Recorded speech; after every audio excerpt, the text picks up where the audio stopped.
नाज़िन मातली जे government boys primary main school में बरसाती पानी अञा ताईं निकाल न थी सघियो आहे, जे सबब 1000 खां वधीक शागिर्द बीमारियुनि में मुब्तला थी रहिया आहिनि।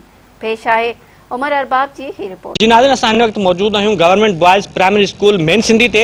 तव्हां बिल्कुल मुझे पुठियां ॾिसी सघो था, ही गुज़िरियल बरसात जो पानी मौजूद है। एक महीने का जेको मथे थी चुको है, पर ही पानी अञा ताईं निकाल न थी सघियो आहे। हिते तक़रीबन 1000 खां मथे शागिर्द तालीम पढ़ाए रहिया आहिनि ऐं ही बदबूदार पानी गुज़िरियल 1 महीनो थी वियो आहे ऐं हिन में जेके बीमारियूं पैदा पई थियनि ऐं शागिर्द जेके आहिनि मुख़्तलिफ़ बीमारियुनि में वठिजी विया आहिनि, पर अञा ताईं हिते न म्यूनिसिपल कमेटी जो चेयरमैन DC बदीन समेत को बि जेको आला हुकाम न पहुतो आहे। अचो त उन हवाले सां हिते मौजूद जेके बि उस्ताद आहिनि उन्हनि सां ॻाल्हि ॿोल करियूं। हफ़्तो थी वियो आहे जो पाणी आहे, इन लाइ असां रिटन में चेयरमैन खे दरख़्वास्त ॾिनी आहे ऐं उनखे ऑफिस विया आहियूं, त हूंदे बि हीअ पाणी अञा कोन निकिरी सघियो आहे, जंहिंमें बदबू थी वई आहे। असांखे तमामु घणी तकलीफ़ आहे ऐं असांजी पढ़ाई तमामु घणो मुतासिर थी रही आहे। असीं वरी बि असीं मुतालबो कयूं था फ़ौरन ई पाणी कढाए ॾिनो वञे। 4 फुट आहे, जेकॾहिं हिते को ॿार किरी बि सघे थो, उन करे असांखे इन ॻाल्हि तमामु घणो एहतियात करिणो पए थो ऐं गेट असीं बंदि रखंदा आहियूं। इन करे 750 ॿार हिते पढ़नि था। उन सां गॾु असां मिडल स्कूल बि आहे, उनमें 200-250 ॿार आहिनि, तक़रीबन 1000 ॿार हिते थी वेंदा। पर ऐं हिते जी बिल्कुलु सर बाथरूम आहिनि जेके तमामु ख़तरनाक पोज़ीशन में आहिनि ऐं हिते असांखे मिट्टी जो भरा कराए ॾिनो वञे। बरसाति में का तकलीफ़ कोन थींदी, मेन आहे इहो त मिट्टी जो भरा असांखे कराए ॾिनो वञे। इनके तकरीबन जी बारिश जो सिलसिलो मानसून वारो हले पियो, पाणी मुसलसल बीठो आहे।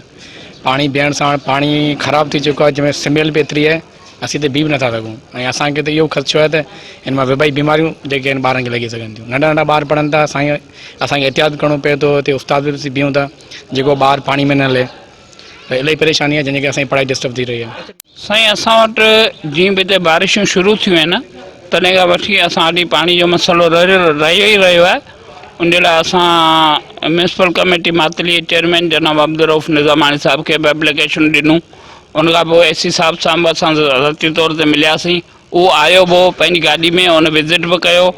साईं हफ़ीज़ साहब, जेको सियाल साहब DC साहब, उहो बि आयो, ख़ुदि ॾिसी वियो। उनखां पोइ उन बि हिदायतूं ज़बानी तौर ते जारी कयूं।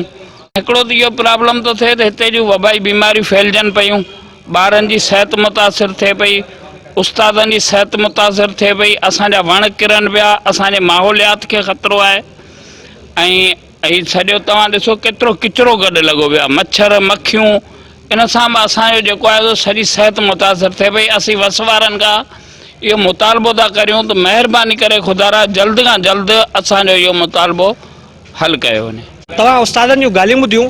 हिननि जो चवणु आहे त बरसाती पाणी तक़रीबन 1 महीनो थी वियो आहे हिते बीठल आहे, पर म्यूनिसिपल कमेटी जे चेयरमैन समेत को बि आला अमलदार हिते न पहुतो आहे ऐं ही पाणी मुसलसल जेके हिन मां वबाई बीमारियूं पैदा थी रहियूं आहिनि, जंहिं सबब जेके शागिर्द आहिनि स्कूली उहो बीमारियुनि में मुब्तला थी रहिया आहिनि। हिननि मुतालबो कयो आहे त जल्द खां जल्द हितां पाणी निकाल कयो वञे। अरबाब उमर, मिरान TV न्यूज़।